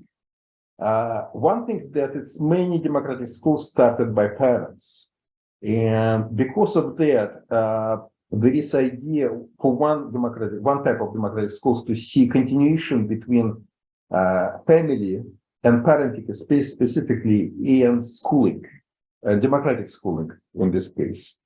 But some other places, some other democratic schools, they disagree with that. And my understanding, and this is Melissa probably knows much more about Sudbury Valley School, where I think there is a boundary there between parenting and maybe Abram knows about that as well, right? A boundary there. In the school, in the circle school, the boundary is very, very clear. They, for example, school refused to provide any consulting, any advice to the parenting. And they also acknowledge that the parenting may be incompatible with the school, and that's fine. It's not a matter of concern. Like, for example, let me give example that Jean provided to me.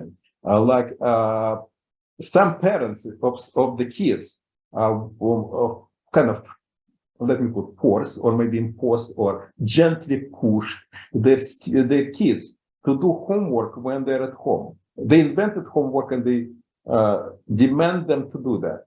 And when kids like report to school, whatever, the school said, well, it's not our, it's a different realms. What your parents want, that's one thing. What we want, it's another. And there is a boundary, and the school should not try to impose its value on the parents. And there is opposite expectation that parents will not impose their values on the school.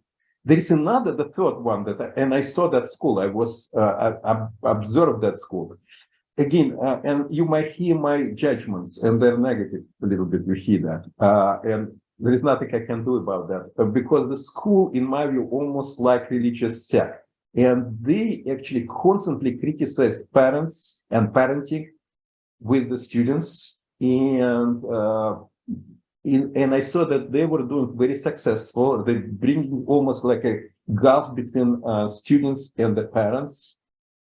And so this is their view, but I just want to bring that's a very interesting issue. The last thing, I had a graduate student, another graduate student who studied democratic schools, and she got so excited, and so she decided to do democratic parenting. It didn't last a few weeks, and she came back and she realized that now I see why should be a boundary between schooling and family. By the way, she had a lot of kids. She had 12 of her own kids. At that time, most of them were together because they're of the age now, they're older and they left, so the nest, so to speak. But at that time, they were also, so it was like a mini school there in terms of the number of the kids. But it was, she said, it was impossible to live that life for her at least. This is just anecdote. I want to say also that as parents, we have very often completely different goals and different motivations with our children that are not educational whatsoever. And they come for many different reasons of life that need to be done, not only some emergencies, but also real need to have in Serbian and in Russian, there is another term for education, which is more like raising children. Raising children means that they should be good people. And we as parents are the ones who decide what's good people in families.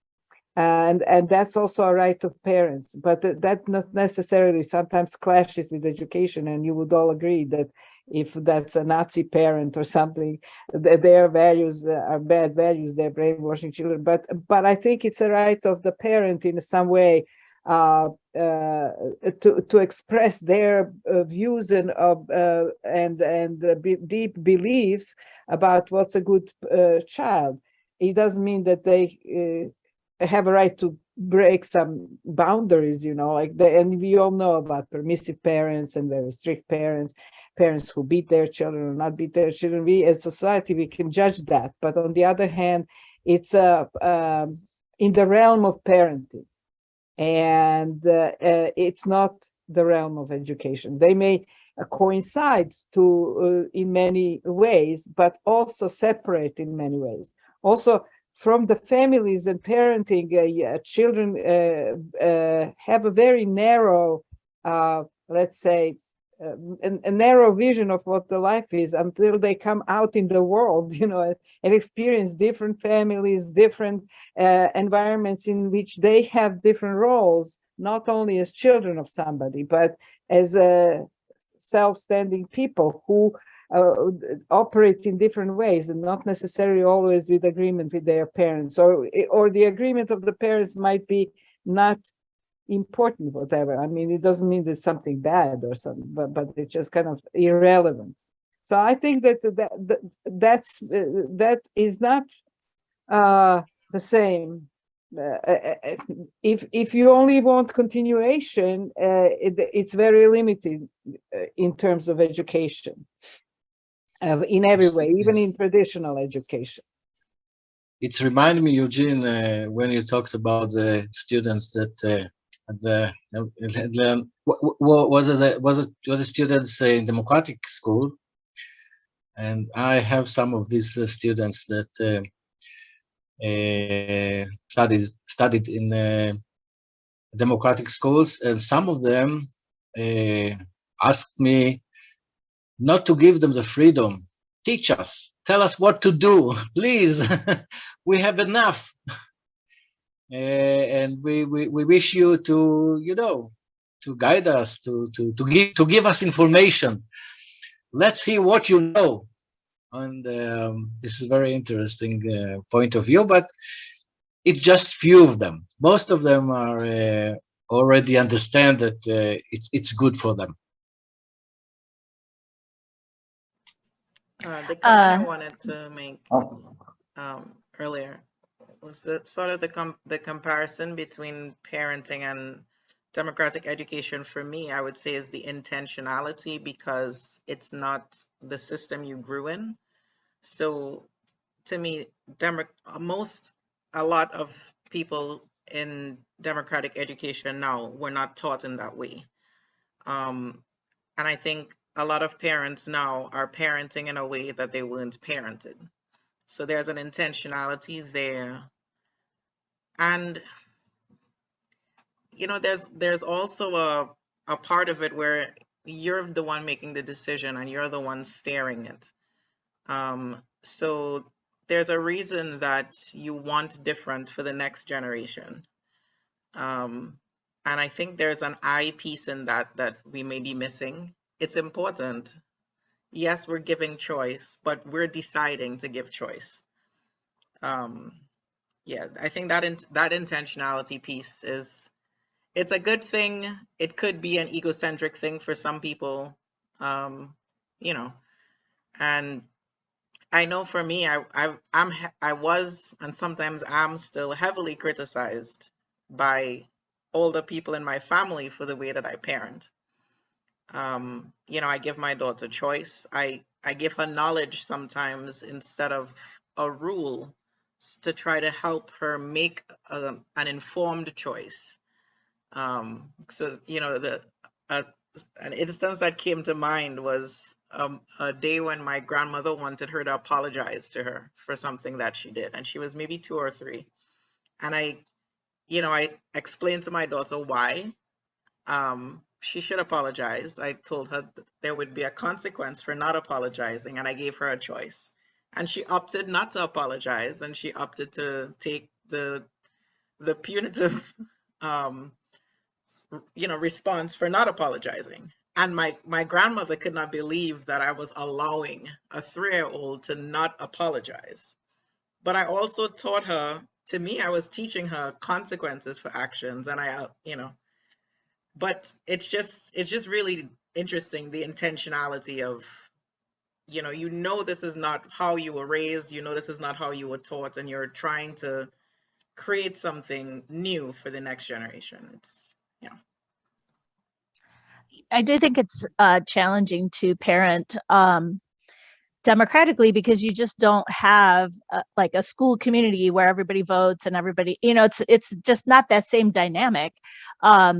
So I think you can do certain things. You can listen a lot. You can give choices, exactly like AJ explained.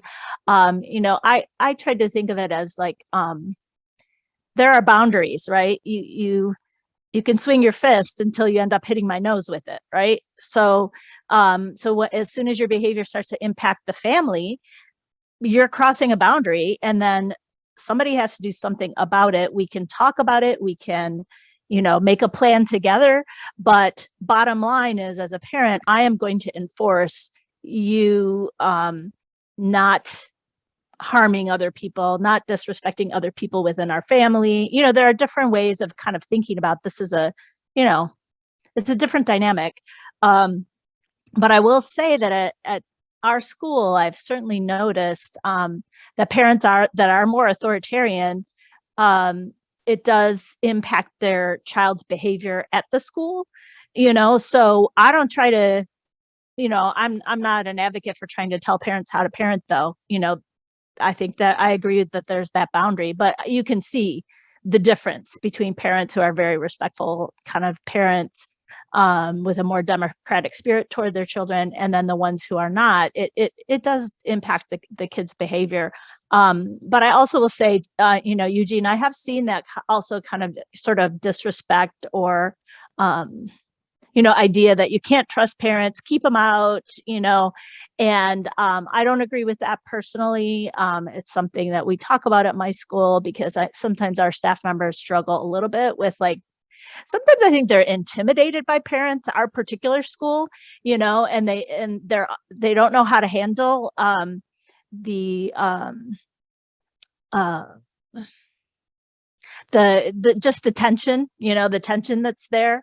And it's just a challenge, but I feel like, I would rather approach all the parents with openness and, invite conversations, but just be really clear that this is what the boundaries are here at our school. You can choose to send your child here or not. But you do need to respect, what this school is about and how we do things. Let me add one interesting thing. That's just like a recent, I wrote a recent article about that. I think one of the big difference between school and particular schools, like particular democratic schools, like Sudbury Valley or Jim School, is, and what Jim articulated rather well, that he called that his particular schooling is about practicing life in democratic, in scaled down democratic society. And I think the fact that he recognized that school is society, not community, but society. And what's the difference between community and society is that society is a conglomerate, usually, or alliance, better to say, of many different communities with different values, incompatible values with each other. That's why, for example, Jim said, we are very happy that we have very diverse parents. We have like artsy craftsy, we have like really no nonsense working class people, middle class people. We have Republicans, Democrats, religious, including fundamentalist religious, and atheists, of very, very diverse. And this is creates society, sense of the society, not community. We don't have ideology in our school in that sense, except probably pluralism, which is, I would not call it, it's meta ideology, not ideology itself. In contrast of that, community and family specifically, it's place of nurturing. It's a different place. It's not about so much meeting strangers, and what society is about, meeting strangers, but it's more about again socializing and creating a culture. Let me give one fun example from kind of my family, my life. When my son was 15, I think 15 or 16, he was very annoyed. I don't know if you know me well, but I'm a rather argumentative person, and my wife as well. This is kind of Jewish part of Amnon. You probably see that in Israel a lot of this is very argumentative kind of culture. Jewish culture is very argumentative. Again, it's a kind of stereotype, but it's on general it's true. There are some people who are not like that, but some people. So at some point he was saying that he's sick and tired of that, of argumentative. On everything there will be argumentation. about this or that. And he made this point. When I will have my own kids, I will not be like that with them. And then I to him, it's too late, my son. And he asked me why.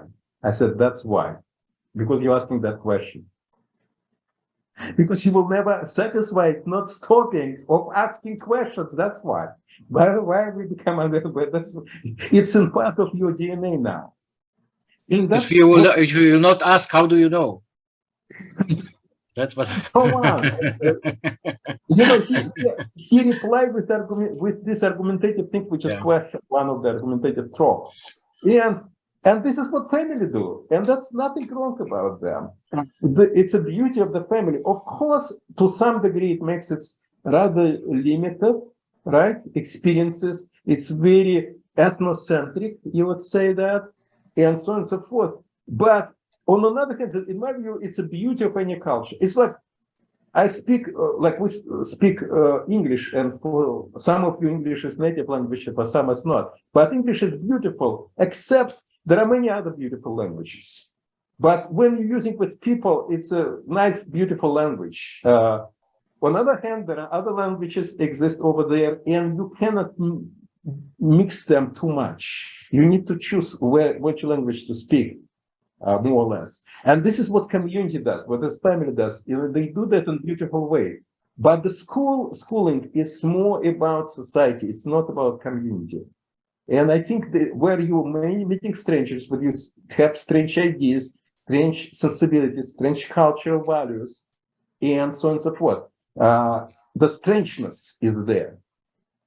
Comfort is coming more from family, in my view. Strangeness in the school. Of course, there are comfort in the school as well, because you can create small communities there of like-minded people, and there is nothing wrong about that in the school as well. But overall, it's a place of encounter of the differences, and I think that's the value of in my view, of the school as a community. That's why bringing society to the family. You need to. What drives me actually crazy when I talk with my graduate student, Kathy, her name is Kathy, and she said, you know, we suddenly start feeling alienated from each other through this voting, through this debating of the things all the time. We start feeling alienated, and everybody wants to say "shut up" to each other, because it makes life miserable. On another hand, from the point of view of intellectual whatever, the discussions were, by the way, she recorded of them, and I could hear. I said, wow, why are you so frustrated? The terrific discussions that you have, so educational. I said, but we don't need education. We need it live at that moment, which just means, of course, different type of life. And this is very interesting how this family versus the school is kind of, there is definitely, as Anna said, I agree with that. There is overlap, but there is different centers. And another thing, paternalism, I think, especially with younger kids, is very appropriate. You need to take care of them. You don't want them to eat poisonous mushrooms or experiment with electricity when they're 4 years old. I mean, home electricity, I'm talking about that. So there is limits that you need to send, and there's constantly putting limits. It's not nothing about education, but a lot about caring and safety and survival, very important things. And this parenting should focus on that. It's a big part of the parenting. And in school, it's kind of less so, although in school sometimes it's also get the issue, but it's definitely not educational. It's just like, okay, you know, we need to sort of this. All of us should be safe. I have to go. So just one thing. I believe that limits enable creativity, for example. I'm sure about it, but it's different talk. Okay, thank you very much. Thanks, Thank you. Thank you. Thank you. Yeah, as a parent, I have no problem usually setting limits for my kids, and I can see how they thrive within those limits. I think instead my thinking over the last couple of years has has come to this point where I realize that the parenting I'm doing is so incredibly unnatural. That's how I think of it, as unnatural, where there's two adults in the household and these two children, and we live in this box that's separated from everybody else. That feels very wrong to me. And I don't know if the others of you who are parents feel this as well, but it just seems to me that parenting should be a group effort, and that it shouldn't be the primary responsibility of one or two people. I just feel like my kids would be healthier with access to many more adults and children. I would be healthier with access to many more adults and children within our regular life. And each of you may have found ways to get that feeling of community as you're living, as you're parenting. I have not found that yet. So one of the things I'm reaching toward, and where I see connections with democratic education and self-directed education, are co-housing communities or other forms of community living where these tiny little groups of people are not separated so terribly from one another, but instead there's a much more integrated way of living and learning together. And I think it was something that you said earlier, Anna, that made me think, yes, we have education over here and we have parenting and home life over here, but really that dichotomy itself feels very false to me, that my children, they're from birth till death, should be much more integrated into a system where there's learning and living from many different adults and many different children all day, every day. And I don't live that reality right now. And it's hard. I think that makes parenting incredibly hard. And it helps me. What's useful about it is that I can be very judgy as I'm looking at other parents, especially parents who parent very differently from me. And then I remember what we're trying to do. Many of us on our own or with one other partner. It's just, there's so much of that has to change. It's interesting that you say that. There was a point in my life when I was single and a friend of mine was single, and we lived like that. And we both say now that we're partnered, it feels harder than when we lived in a different way. She and I lived within walking distance of each other, and it started out of a lack of resources where we would trade off dinners. I would make dinner one night and she and her daughters would come over, and another night she would make dinner and my daughter and I would go over. And we lived like that for maybe a year or two, with trading things off. We would all spend Easter at somebody's house. We would all spend Christmas at another house. And something about that was one of the easiest times that we've had in our lives. So you each had a home base, you had a private Yes. home, but then you had easy access to these each supports. other, yes. Yeah, And that's my dream. we both were studying, and sometimes I would have the three of them, sometimes she would have the three of them, and we would study and work and everything else, but shared. And that worked really well. And I think during the pandemic, some families did that with their pods in terms of, not wanting to mix with a lot of other people. So yeah, maybe you need to find a pod like that. Yeah. There's a couple of co-housing communities fairly near me here in Michigan that I have my eye on, and I need to learn more about them because I'm sure they all have their own personality. But that's definitely something I think about every day. I was invited to one, but I was pretty sure it was a cult. When the person went into a little more detail, I'm pretty sure it was a cult. So I declined. I declined an offer. So you also have to look out for those. Yeah, exactly. I don't want to buy a home in this co-housing community without knowing a lot more about it. Yeah. When the person was talking about the cell phone limitation, the type of phone adults were allowed to have, and some other things, I said, okay, this is a little odd, a little restrictive. Look at Eugene laughing at me. Yeah. I just want to mention, I thought I had my computer charger with me, and I don't. So if I cut out suddenly, that's why. How is everybody doing? Yeah. Oh, was it? To say something. She just was raising her hand. Now she was down there. So Jan, Do you want to say something? Yeah, I just wanted to chip in. I read a study once of immigrants to the US. I forget which country it was, but it was, I think, an Eastern European country. And the depression rates among the women when they had to live in their own nuclear unit flat. And what the study concluded is that it would actually, the American values of having a kitchen in each apartment was part of the problem, that these women in their home country had lived in apartments where there were shared kitchen and laundry facilities for economic reasons, but it actually created a much bigger sense of community, which made a lot of sense to me in terms of this whole alloparenting that you get when you're sharing as sort of a group of people together. And it's been one of my frustrations that education communities, education is very, very seldom the center of an intentional community. It's usually about permaculture or a particular philosophy or religion.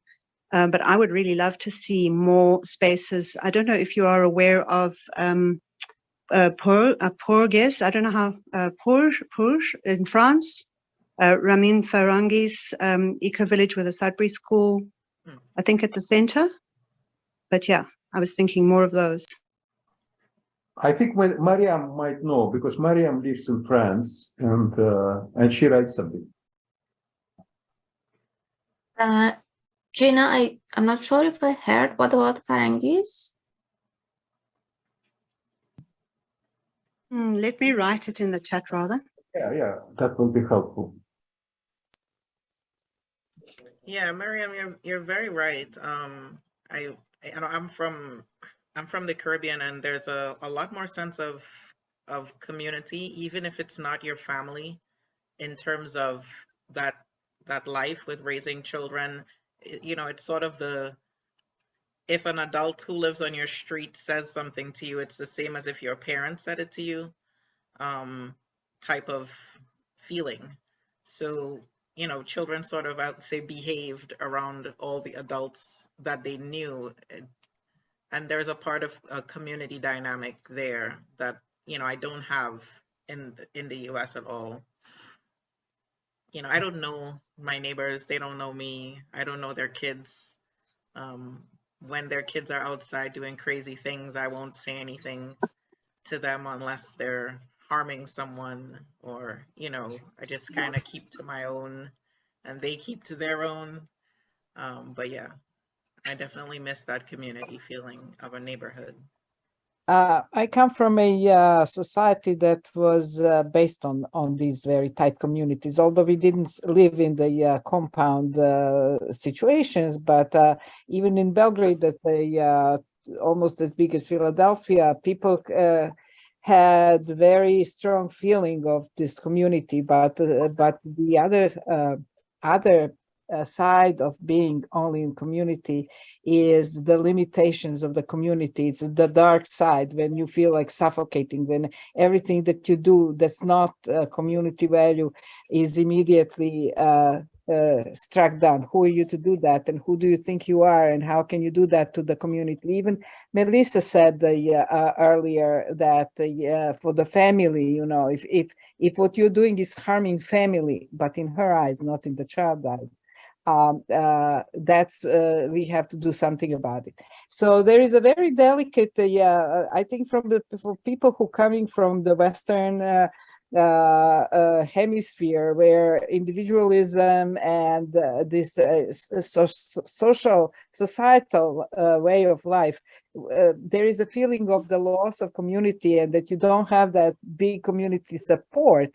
But because you're not living in the community all the time, you don't see how it's very hard to move away from the community if only what you have is a community kind of life. And it's so strong that moving away may mean that you have to break away from your community. For instance, in the family of my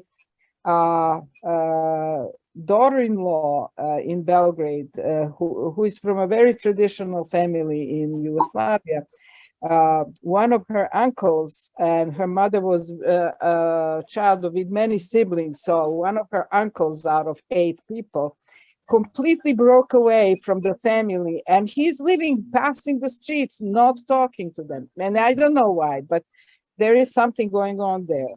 Just for So Christy, I have a friend who's part of a 3-parent household, which is pretty interesting. And then I have some friends in poly relationships that raise their children all together. So that's, you know, and I feel like they're happier than a lot of other parents that I know, with the shared responsibility. You know, 3 incomes and 3 adults in a household sharing all parental responsibilities sounds great, right? Yeah, I think however many kids you have, you need at least +1 adult. I could use more backup in my house sometimes. Yeah, these are such interesting ideas. Yeah. I'm so thankful that this group came together and is having this conversation, and that it can flow down these unexpected paths. Thanks to you, Christy, because you proposed that our meeting. Thanks a lot. Thanks to you, Eugene, who suggested that I host this meeting. And at first I was like, why would he suggest that I host this? I have no expertise, no knowledge of what I'm about to talk about. And I see you're putting it into action. You put your beliefs and your values into action by suggesting that the person who does the learning or wants to do the learning, make it happen, essentially. So thank you for this very rewarding, somewhat unpleasant experience that I'm so glad you you suggested. Only unpleasant because I'm not comfortable leading things like this. But Eugene, what did you like to say? Initiative is punishable. Exactly. Yes. This is Russian saying, Christy. Initiative is punishable. By the way, you ask, like, continue, like, why is it punishable? It's punishable because you have to do it. Like, whoever proposed something have to do it. And Yeah. That's the punishment and excitement part of that. Can I ask? Well, yeah, go ahead, Jen. you have to go, AJ? No, I think, yeah. Oh, Gianna. Okay, gotcha. Yeah, I was And wondering if the chat will be saved along with the video conversation. It will be saved, but unfortunately, it will not be you and I think will have it. But when I share that, I don't know when I'm sharing it, is the chat accessible usually or not? Since I'm usually sharing that, do you know anybody knows that? Copy it if Let me tell that anyone can organize the event. And again, I will send a link. Okay. The chat. Let me tell you. Yeah. I just saved the chat. And I can say everybody on the bottom there next to that smiley face, the 3 dots, you can save the chat for yourself. Yeah. And have it. So there is no problem with that. Thank you. What is it? You know, where you're writing what you want to, there is a paper, a smiley face, and then 3 dots. And if you click, that I don't have that option. No, because as a host, you will have it saved for you automatically. Right. But that's why I never knew whether or not people able to do that or not.